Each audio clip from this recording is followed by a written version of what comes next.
என்ன மாப்ள என்னாச்சு? சார் சார் நான் ஜோதியை காதலிக்கிறேன் சார், உண்மையா காதலிக்கிறேன் சார், என்ன நம்புங்க சார். கிளம்பாதீங்க சார். நான் கிளம்புறதுக்கும் நீங்க காதலிக்கிறதுக்கும் என்ன சம்பந்தம் இருக்கு சார்? இருக்கு. ஜோதி நீ என்ன நம்புறல? ப்ளீஸ் ஜோதி, இப்ப என்ன கல்யாணத்துக்கு அவசரம்? எனக்கு இன்னும் வேலை கூட இல்ல, ஆனா கிடைச்சிரும். ஒரு 6 மாசம் டைம் கொடுங்களேன். நான் எங்க வீட்ல நம்ம விஷயத்தை பத்தி பேசுறேன், அதுக்கப்புறம் நீங்க வந்து பேசலாமே.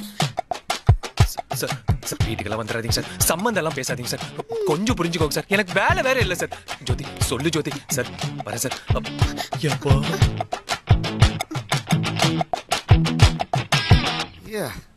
என்ன ஆச்சு மாப்பிளைக்கு? ஏமா நான் எப்போ இவங்க வீட்டுக்கு போய் சம்பந்தம் பேசுறேன்னு சொன்னேன்? என் பாடு நான் கட்ட பஞ்சாயத்துக்கு போயிட்டு இருக்கேன், திடீர்னு வர்றாரு, வீட்டுக்கு வராதீங்க சம்பந்தம் பேசிடாதீங்கன்னு சொல்றாரு. என்ன ஆச்சு?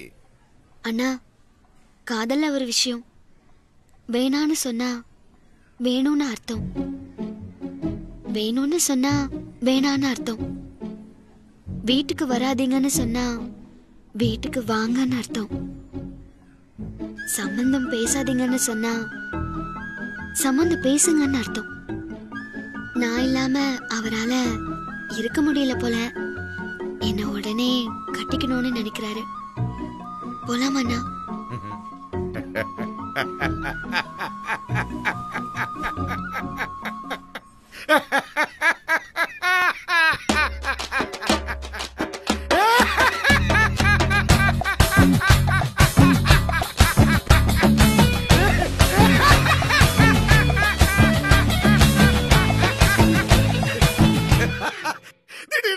வீட்டுக்கு வந்து சம்பந்தம் பேச வேணாம்னு சொல்லுச்சு, ஒரு இளவும் புரியல எனக்கு. அப்புறம் தங்கச்சி சொல்லுச்சு, இந்த காதல்ல வேணான்னு சொன்னா வேணும்னு அர்த்தமாவில்ல.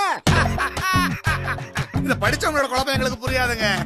பெரியவங்க பார்த்து வச்சாங்க, கட்டிக்கிட்ட 2 பிள்ளைங்களை பத்தி வச்சு போயிட்டே இருந்தா மகாராஜி. எனக்கு கல்யாணம் வேணாம், ஆனா வாழ வேண்டிய பொண்ணு இல்ல, அதான் நேரா வந்துட்டேன். என்ன மாப்பிள்ள சந்தோஷமா?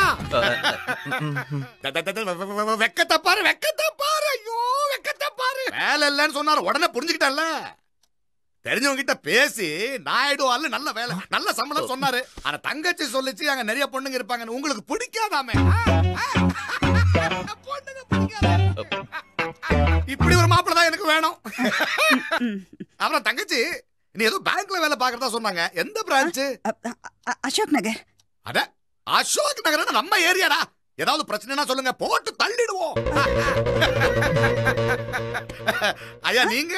நான் வேலையில இல்ல, விட்டுட்டேன். அப்படி போடுங்க, நானும் வேலை விடலான்னு பாக்குறேன், பசங்க விட மாட்டேங்கிறாங்க. எனக்கு ஒண்ணு இல்லங்க, நீங்க எப்ப கல்யாணம் வச்சுக்கிட்டாலும் என் தங்கச்சி கொடுக்க நான் தயார். நல்ல குடும்பத்துல இப்படி ஒரு சம்பந்தம் வச்சுக்கிறதுக்கு நாங்க கொடுத்து வச்சிருக்கோம். என்ன வரட்டுமா?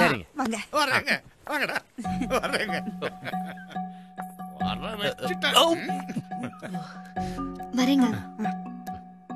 என்னங்க சந்தோஷமா?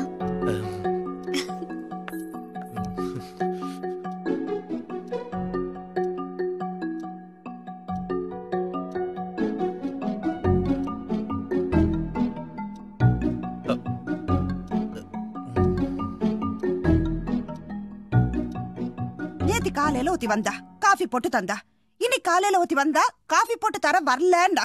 இப்ப இன்னொருத்தி ஊரையே கூட்டிட்டு வந்து பரிசம் போடணும்ங்கறா. இது பத்தாதானே அவங்க அண்ணன் ஏதாவது பிரச்சனைனா சொல்லுங்க, ஆளையே போட்டுடலாங்கிறான்.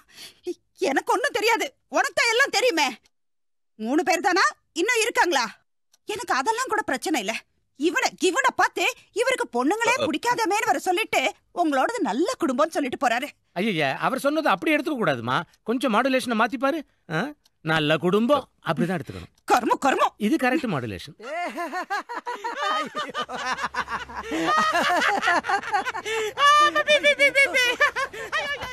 சொல்லோ சந்தோஷமா மாப்பிள்ள வச்சிட்டு ஆப்பு. அங்கிள் நீங்க தான் என்னோட அத்தியை கல்யாணம் பண்ணிக்க போறீங்களா? அதுக்கு அவ கொடுத்த உமா வர வாங்கிட்டு வந்தியாடா? அது எப்படி வச்சா இவ்வளவு கலாச்சியா கட் அவுட் மாதிரியா நிக்கிற?